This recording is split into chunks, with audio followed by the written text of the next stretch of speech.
അസ്സാം വലൈക്കും വറഹമത്തല്ലാഹി വബർക്കാത്തുഹു. എല്ലാവർക്കും സുഖം തന്നെയല്ലേ? അപ്പം ഞാൻ ഇന്ന് വന്നത് വൈകുന്നേരത്തെ ചായൻ്റെ കടിയായിട്ടാണ്.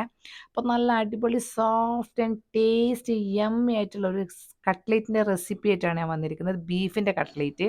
അപ്പം ഞാനത് ഫ്രോസൺ ചെയ്ത് വെച്ചതാണ്. അപ്പം നമുക്ക് കട്ട്ലേറ്റിൻ്റെ റെസിപ്പി നോക്കാം. അതിന് മുമ്പ് ഞാൻ നിങ്ങളോട് പറയലുണ്ട്, എൻ്റെ ചാനൽ ആദ്യമായിട്ട് കാണുന്നവർ ആരെങ്കിലും ഉണ്ടെങ്കിൽ, അല്ലെങ്കിൽ സബ്സ്ക്രൈബ് ചെയ്യാതെ ആരെങ്കിലും ചാനൽ കാണുന്നുണ്ടെങ്കിൽ ഒന്ന് എൻ്റെ ചാനൽ സബ്സ്ക്രൈബ് ചെയ്യും, ബെല്ലൈക്കൺ അമർത്താനും മറക്കരുത്. നിങ്ങൾക്ക് വീഡിയോ ഇഷ്ടപ്പെട്ടാൽ എല്ലാവർക്കും ഒന്ന് ഷെയർ ചെയ്ത് കൊടുക്കുക, വീഡിയോക്ക് സപ്പോർട്ട് ചെയ്യാം. അപ്പം നമുക്ക് കട്ട്ലറ്റിൻ്റെ റെസിപ്പി ഒന്ന് നോക്കാം. ഇത് വന്നിട്ട് നമ്മുടെ ബീഫ് വേവിച്ച് ചതച്ച് വെച്ച ബീഫ്, 3 സവാള ചെറുതായിട്ട് പൊടിയായി അരിഞ്ഞ് വെച്ച്, ഇതൊരു 4 ഉരുളക്കിഴങ്ങും വേവിച്ച് വെള്ളമൊക്കെ കളഞ്ഞ് ഉടച്ച് വെച്ചതാണ്. ഇഞ്ചി വെളുത്തുള്ളി പേസ്റ്റ്. ഇനി നമുക്കിതെങ്ങനെ ഉണ്ടാക്കുന്നതെന്ന് നോക്കാം. എല്ലാം തയ്യാറാക്കി വെച്ച് നമുക്ക് ഉണ്ടാക്കാൻ എളുപ്പമാണ്. ഇത് ഇച്ചിരി ഓയിൽ ഒഴിക്കുക, ഒരുപാടൊന്നും ഓയിൽ ഒഴിക്കേണ്ട, കുറച്ച് ഓയിൽ ഒഴിച്ചിട്ട് അതിൻ്റെ അകത്ത് ഞാൻ എപ്പോഴും ഈ കട്ട്ലേറ്റ് ഉണ്ടാക്കുമ്പോൾ പറയുന്നൊരു ടിപ്സാണ്, നമ്മുടെ ഉള്ളിയിലുള്ള വെള്ളം കംപ്ലീറ്റ് മാറ്റിയതിന് ശേഷം കൈനെ കൊണ്ട് നന്നായിട്ട് പിഴിഞ്ഞെടുത്തതിന് ശേഷം നമ്മുടെ ആ ഉള്ളിയാണ് നമ്മൾ കട്ട്ലേറ്റിന് എടുക്കേണ്ടത്. ആ ഉള്ളി നമ്മൾ എണ്ണയിലിട്ട് അതിൻ്റെ അകത്ത് ഞാനൊരു ബീഫിൻ്റെ ടേസ്റ്ററും കൂടെ ഇട്ടു. ഇത് നന്നായിട്ടൊന്ന് വഴറ്റുന്ന സമയത്ത് ഇഞ്ചി വെളുത്തുള്ളി പച്ചമുളകിൻ്റെ പേസ്റ്റാണിത്. അതും ഇട്ടിട്ട് നന്നായിട്ട് ഞാനൊന്ന് മിക്സാക്കി കുറച്ചൊന്ന് കളറ് മാറുന്നത് വരെ നന്നായിട്ട് വഴറ്റിയെടുക്കുക. ഇത് വന്നിട്ട് ഞാൻ 1/2 കിലോ ബീഫിൽ ഒരു 1.5 ടീസ്പൂൺ കുരുമുളകും കുറച്ച് മഞ്ഞളും ഇട്ട് വേവിച്ച് ഉപ്പിട്ടിട്ട് വേവിച്ചിട്ട് നമ്മൾ ക്രഷ് ചെയ്ത് വെച്ചതാണ്. ഇനി നമുക്ക് ഇത് നന്നായിട്ട് ഉള്ളി വാടിയതിൻ്റെ ശേഷം 1 teaspoon Kashmiri chilli powder, 1 teaspoon meat masala powder, പിന്നെ 1.5 ടീസ്പൂണ് കുരുമുളക് പൊടിയും കുറച്ച് മഞ്ഞളും കൂടി ചേർത്തിട്ട് നന്നായിട്ടൊന്ന് വഴറ്റിയതിന് ശേഷം നമ്മുടെ ഇതിനകത്ത് ഗരം മസാല ചേർത്തിട്ടില്ല, അപ്പോൾ ഒരു 1/2 ടീസ്പൂൺ ഗരം മസാലയും കൂടെ ചേർത്ത് നന്നായിട്ട് അപ്പോൾ ഇതിൻ്റെ അകത്ത് വേഗം വഴന്ന് വരും. കാരണം ഇതിൻ്റെ അകത്ത് ഒരു തുള്ളി പോലും വെള്ളം ഇല്ലല്ലോ ഉള്ളിൻ്റെ. അപ്പോൾ നമ്മളത് പ്രത്യേകിച്ചിട്ട് ഒന്നും കൂടെ പറയാണ്, ഉള്ളിൻ്റെ വെള്ളം കംപ്ലീറ്റും കൈനെ കൊണ്ട് പിഴിഞ്ഞെടുത്തിട്ട് മാറ്റണം കേട്ടോ. അതിനുശേഷം നമ്മുടെ നന്നായിട്ടൊന്ന് വഴന്ന് പച്ച മണമൊക്കെ മാറിയതിൻ്റെ ശേഷം നമ്മുടെ വേവിച്ചിട്ട് പിന്നെ ചതച്ച് വെച്ചിരിക്കുന്ന നമ്മുടെ ഇതുണ്ടല്ലോ, ബീഫ് ഇട്ടിട്ട് നന്നായിട്ടൊന്ന് വഴറ്റുക. അപ്പോൾ തന്നെ നല്ല വറ പോലെ ആയിട്ടുണ്ട്. പിന്നെ ഈ ഉരുളക്കിഴങ്ങ് ഞാൻ പറഞ്ഞ പോലെ നമ്മൾ വേവിക്കുക, എന്നിട്ട് അരിപ്പയിലിട്ടിട്ട് വെള്ളം കംപ്ലീറ്റ് പോയതിന് ശേഷം മാത്രമാണ് നമ്മളിത് ഉടച്ചെടുക്കാൻ പാടുള്ളൂ. ചൂടോടുകൂടെ ഉടച്ചെടുത്ത് കഴിഞ്ഞാൽ നമ്മുടെ ഈ ഉരുളക്കിഴങ്ങിലും വെള്ളം ഉണ്ടാവും. അതുകൊണ്ടാണ് ചില ആൾക്കാർ പറയുന്നേക്കാം, പിന്നെ കട്ട്ലേറ്റ് പൊട്ടിപ്പോകുന്നു, കട്ട്ലേറ്റിൽ എണ്ണ കുടിക്കുന്നു. അത് കാരണം നമ്മുടെ ഈ കട്ട്ലേറ്റ് വെള്ളം പോലെ ആവരുത്, നല്ല ഡ്രൈ ആയിട്ട് വേണം നമ്മുടെ ഈ മസാല റെഡിയാക്കി എടുക്കാൻ.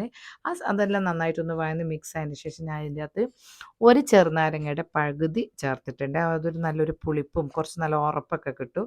എൻ്റെ മസാല നിങ്ങൾക്ക് കാണുമ്പം തന്നെ മനസ്സിലാവുന്നുണ്ടാവും എന്ന് വിചാരിക്കുന്നത്. നല്ല ടൈറ്റായിട്ടുള്ള നന്നായിട്ടൊന്ന് മിക്സ് ആക്കിയതിന് ശേഷം ആവശ്യത്തിന് കുറച്ചും കൂടി ഉപ്പ് ചേർക്കുക. എന്നിട്ട് നമ്മുടെ എപ്പോഴും പറയുന്ന പോലെ നമ്മുടെ ഗീയും കുറച്ച് എരിവിനുള്ള കുരുമുളകും കുറച്ച് മല്ലിയിലയൊക്കെ ചേർത്ത് വീണ്ടും നന്നായിട്ടൊന്ന് മിക്സ് ആക്കുക. അപ്പം മിക്സ് ആക്കുമ്പോൾ നിങ്ങൾ കണ്ടോ, ഒരു തുള്ളി വെള്ളമില്ല, വെള്ളം ഉണ്ടാവാൻ പാടില്ല. വെള്ളം ഈ ഉള്ളിൻ്റെ വെള്ളവും ഈ ഉരുളക്കിഴങ്ങിൻ്റെ വെള്ളമാണ് നമ്മുടെ കട്ട്ലേറ്റ് പൊട്ടാനുള്ള മെയിൻ റീസൺ. അപ്പോൾ അത് നമ്മൾ ആദ്യം ഒന്ന് ശ്രദ്ധിക്കുക. ഞാൻ പറയുന്നത് പോലെ ഉരുളക്കിഴങ്ങ് വേവിച്ചിട്ട് കുറേ മുന്നേ അരിപ്പയിലിട്ട് കംപ്ലീറ്റ് വെള്ളം പോയതിന് ശേഷം തണുത്തതിന് ശേഷം ഉടക്കുക. രണ്ടാമത് ഉള്ളി വഴറ്റുന്ന സമയത്ത് നമ്മുടെ നന്നായിട്ട് കൈനെ കൊണ്ട് പിഴിഞ്ഞെടുത്തിട്ട് ഉള്ളി വഴറ്റുക. അപ്പോൾ ഉള്ളി വഴന്ന് വഴാനും ഭയങ്കര എളുപ്പമാണ്. അതൊക്കെ റെഡിയായി തണുത്തതിന് ശേഷം നമ്മുടെ കട്ട്ലേറ്റിൻ്റെ കട്ടറില അല്ലെങ്കിൽ നിങ്ങൾ കൈ വെച്ച്, ഞാനിതിപ്പോൾ ഈ ഒരു ഷേപ്പിലാണ് എടുക്കുന്നത്, അല്ലെങ്കിൽ നമ്മളൊരു റൗണ്ട് ഷേപ്പിലാണെങ്കിൽ നിങ്ങൾക്ക് ഏത് ഷേപ്പിലാണോ വേണം. എനിക്ക് ഇത് ഭയങ്കര ഇഷ്ടമാണ്. എൻ്റെ അടുത്തൊരു 3 ഷേപ്പർ ഉണ്ട് കേട്ടോ. അത് നല്ല ഒന്ന് ഈ ഓവൽ ഷേപ്പ്, പിന്നെ ഒന്ന് ഹാർട്ട് ഷേപ്പ്, പിന്നെ ഒരു ഫ്ലവറിൻ്റെ മോഡൽ. ഇത് ഉണ്ടാക്കി എടുക്കാനും എളുപ്പമാണ് നമുക്ക് കട്ട്ലേറ്റിൻ്റെ ആകൃതിയിൽ.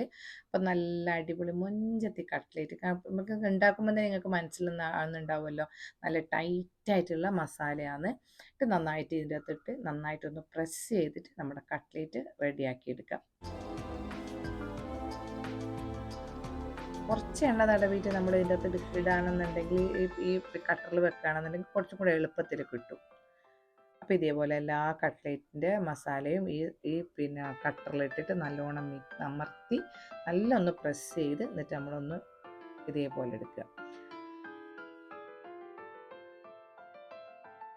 അപ്പോൾ നമ്മുടെ കട്ട്ലേറ്റ് എല്ലാം റെഡി ആയിട്ടുണ്ട്, എല്ലാ ഷേപ്പെല്ലാം റെഡിയാക്കി വെച്ചിട്ടുണ്ട്. ഇനി നമ്മളെപ്പോൾ ചെയ്യുന്ന പോലെ ഒരു മുട്ട എടുക്കുക, എന്നിട്ട് അതൊന്ന് നന്നായിട്ടൊന്ന് പിന്നെ കൈനെ കൊണ്ട് സ്പൂണെ കൊണ്ട് നന്നായിട്ടൊന്ന് ബീറ്റ് ചെയ്യുക.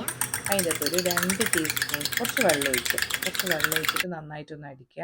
എന്നിട്ട് അതിൻ്റെ അകത്ത് നമ്മൾ എന്താക്കാനും 1-2 ടീസ്പൂണ് നമ്മുടെ കോൺഫ്ലവർ ഉണ്ടല്ലോ അതും കൂടെ ചേർത്ത് എന്നിട്ട് നന്നായിട്ട് ഒന്നും കൂടെ ബീറ്റ് ചെയ്തിട്ട് അത് നന്നായിട്ട് ആ മുട്ടയിലൊന്ന് മിക്സ് ആകാം. ഈ മുട്ടൻ്റെ മിശ്രിതം ഒരുപാട് തിക്കൊന്നും വേണ്ട. കുറച്ച് വെള്ളമൊക്കെ ഒഴിച്ചിട്ട് അതിൻ്റെ ഒരു ലൂസിലാക്കിയിട്ട് നമ്മളെപ്പോഴും ചെയ്യുന്ന പോലെ കട്ട്ലേറ്റ് നമ്മുടെ ഈ മുട്ടൻ്റെ മിക്സിൽ മുക്കുക. എന്നിട്ട് നമ്മൾ നന്നായിട്ട് ബ്രെഡ് ക്രംസിൽ മുക്കിയിട്ട് എടുക്കുക. നിങ്ങൾക്ക് പറ്റുവാണെങ്കിൽ 1-2 തവണ നിങ്ങൾ ഇതുപോലെ ചെയ്ത് കഴിഞ്ഞാൽ, കാരണം ഇങ്ങനെ മുക്കിയെല്ലാം വെക്കുക. എന്നിട്ട് വീണ്ടും നമ്മൾ പിന്നെ കട്ട്ലേറ്റ് എടുത്തിട്ട് ആ മുക്കിയ ഈ ബ്രെഡ് ക്രംസിൽ മുക്കിയത് വീണ്ടും നമുക്ക് മുട്ടൻ്റെ വെള്ളയിൽ മുക്കിയിട്ട് വീണ്ടും നമ്മൾ ബ്രെഡ് ക്രംസിൽ മുക്കുകയാണെന്നുണ്ടെങ്കിൽ നമുക്ക് ഒരിക്കലും ഇത് പൊട്ടൂല. പിന്നെ ഈ കട്ട്ലേറ്റ് ആക്കിയപാട് പൊരിക്കുന്നതിനെക്കാട്ടും നമ്മളിപ്പോൾ ഇന്ന് ടിക്കറ്റ് ഇന്ന് തന്നെ പൊരിക്കുന്നുണ്ടെന്ന് വിചാരിച്ചു കഴിഞ്ഞാലും ഒരു 5-10 മിനിറ്റ് നമ്മൾ ഫ്രിഡ്ജിൽ വെച്ചിട്ട് സെറ്റായിട്ട് പൊരിക്കുകയാണെന്നുണ്ടെങ്കിലും ഇത് നമുക്ക് പൊട്ടിപ്പോവില്ല. അപ്പം നമ്മുടെ നന്നായിട്ട് ഇതിൻ്റെ അകത്ത് ഞാനിപ്പോൾ ഒരു 2 പ്രാവശ്യം കോട്ട് ചെയ്തിട്ടാണ് കേട്ടോ വെച്ചത്. ഫ്രോസൺ ആക്കാൻ വേണ്ടിയിട്ട് വെച്ചതാണ്. ഇത് നന്നായിട്ട് ഇതേപോലെ ഞാനെല്ലാം ആക്കി വെച്ച് ഇത് ഫ്രോസൺ ചെയ്ത കട്ട്ലേറ്റാണ്. അപ്പോൾ എല്ലാം റെഡിയായി. ഇനി നമ്മളിതിനെന്താക്കാൻ ഒരു 10 മിനിറ്റ് ഫ്രിഡ്ജിൽ വെച്ചിട്ട് അപ്പം തന്നെ പൊരിക്കുകയാണെന്നുണ്ടെങ്കിൽ പൊരിക്കുക. ഇതൊന്ന് സെറ്റ് ആവണം. ഇനി നമ്മളിതിനെ നല്ല ഓയിൽ നന്നായിട്ട് ചൂടായതിന് ശേഷം ഡീപ് ഫ്രൈ ആവണം കേട്ടോ. ഷാലോ ഫ്രൈ ആക്കി കഴിഞ്ഞ് കഴിഞ്ഞാലും ചിലപ്പോൾ ഇത് പൊട്ടിപ്പോവും. അപ്പം ഞാനെല്ലാം സാധാരണ കട്ട്ലേറ്റ് ആണെങ്കിൽ എന്തും ഞാൻ നന്നായിട്ട് ഡീപ് ഫ്രൈ ആക്കുക ചെയ്യാൻ. മക്കൾക്കൊന്നും അത് ഇഷ്ടമില്ല. പക്ഷെ എന്ത് പറഞ്ഞാലും ഈ കട്ട്ലേറ്റ് ആണെങ്കിലും സമൂസ ആണെങ്കിലും ഒരു ഡീപ് ഫ്രൈ ആക്കുമ്പോൾ തന്നെ ടേസ്റ്റ്. ഈ കുട്ടികളൊക്കെ എന്താ എയർ ഫ്രയറിൽ ഇട്ടിട്ട് പൊരിക്കും. എനിക്കിഷ്ടമല്ല. എൻ്റെ കാര്യം പറയുന്നതിന് എന്താ, എനിക്കിങ്ങനെ തന്നെ ഫ്രൈ ആക്കിയിട്ട് കഴിക്കുമ്പോഴാണ് അതിൻ്റെതായ ഒരു ടേസ്റ്റ് വരുള്ളൂ.